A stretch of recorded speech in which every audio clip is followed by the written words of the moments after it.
You have to be careful. Yeah. That's what I got for black men out there.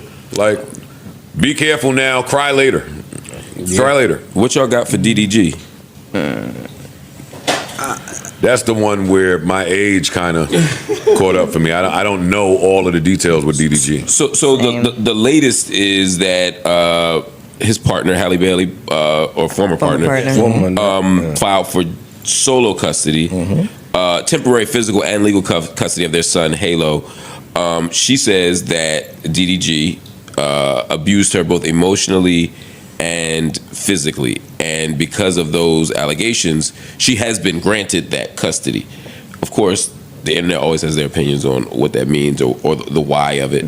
And I think there's a temporary, there's also temporary restraining order where he has to remain over 100 yards away from both her and the baby. And that expires on the court hearing date, which is June 4th. See, this is my thing. If he did those things, then get DDG the fuck out of here.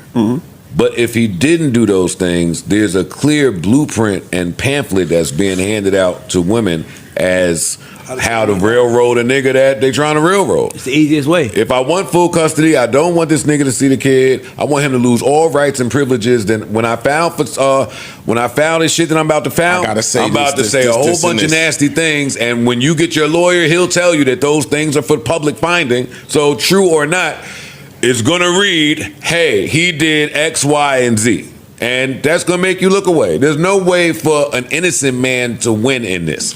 I'm not speaking on whether he's innocent or not. I do not know.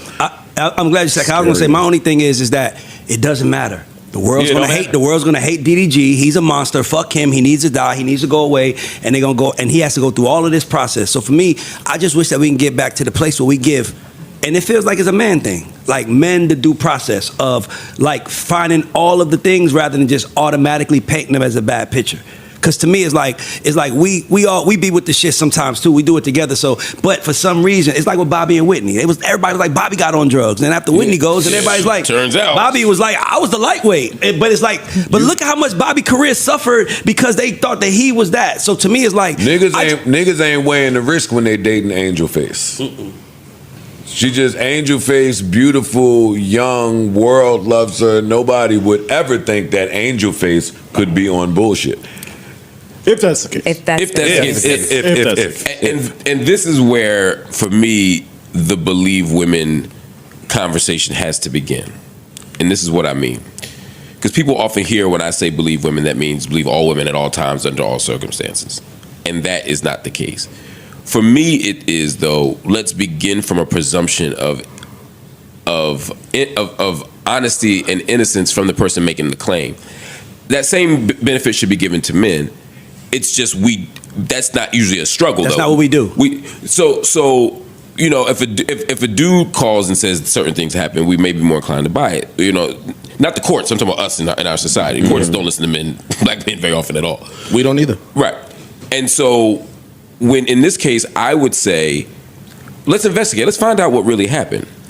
But if she says that she's been physically and emotionally abused, and emotional abuse can be more complicated too, because that can be, you know, that there's relationships, and every relationship to somebody who's probably saying they're being emotionally abused, right? I'm not to dismiss it, just say it's complicated. But if she says, this motherfucker's hitting me, and I feel unsafe, I don't want to begin from a presumption that she's not telling the truth.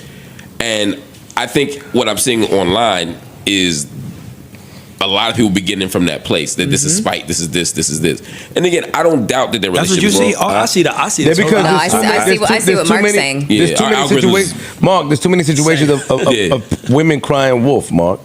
There's too many situations of women crying wolf, and these things keep coming out. So it's hard for you to just look at somebody and say, "Oh, she's completely innocent." You know what I mean? When I think statistically, sorry, Steph, there's probably more cases of domestic violence than there are. Yes, that's back in the days. Flags. It's not back in the days. It's right now. No, wait, stop. Because y'all do this a lot, and then it cuts. Give me a second. Finish it off. I'm not talking about the domestic violence issue. I'm talking about right now on the internet currently. There are a lot of false reports that's happening against men and men that are in position. They're finding it is happening currently. Domestic violence, of course, is still going on. Of course, from back in the days, women hide, they're scared to leave. They end up going back home, and a lot of things, the worst things happen to them. I'm not negating that. I'm just saying right now, with social media being involved, there are a lot of cases that's coming out where people are lying, women are lying on men. I just want to make that part clear. I would like to add to Flip's point, but I want to take the focus off of the women and put it on the attorneys of women. Like, it's big business right now. That's where a lot of the shit that the attorneys come in and say, what are you trying to get done? This is the way to get that done. The attorneys come in and encourage certain things to be said on these reports, especially if it's a man with some type of clout or power. Hey, we just talked about, you just brought it up, Wayne kicking old girl out the house. Yeah. What if she went to a lawyer first before the internet?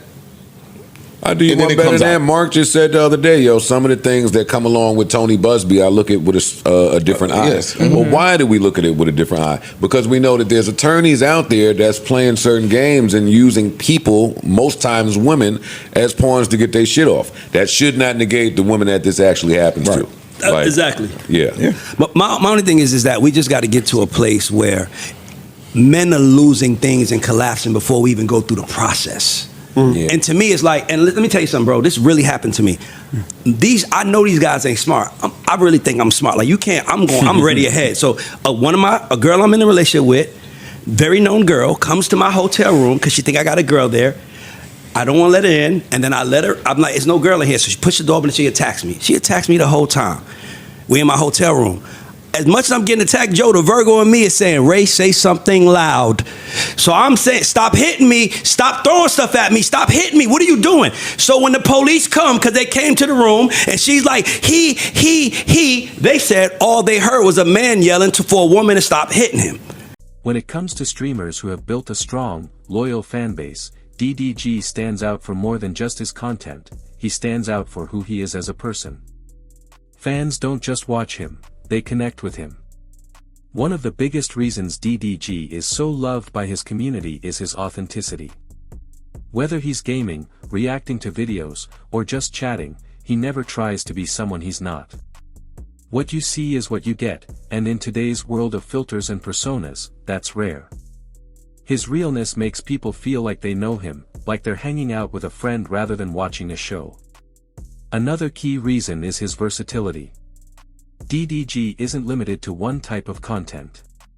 He's streamed music sessions, played a variety of games, and even opened up about his personal life, all while keeping things entertaining and relatable. That range keeps his audience engaged and coming back, not knowing what to expect next, but always knowing it'll be worth it. Fans also love the way he interacts with them. He reads chat, he responds, he listens. That back and forth turns casual viewers into loyal supporters. He builds community, not just content. And that's something people remember. Lastly, you can't talk about DDG without mentioning his work ethic. He's consistent, he grinds, and he keeps leveling up. Fans respect that. They see someone who's pushing forward, evolving, and doing it all while staying true to himself. In short, DDG is more than just a streamer. He's a creator who keeps it real, keeps it fresh, and keeps it about the people.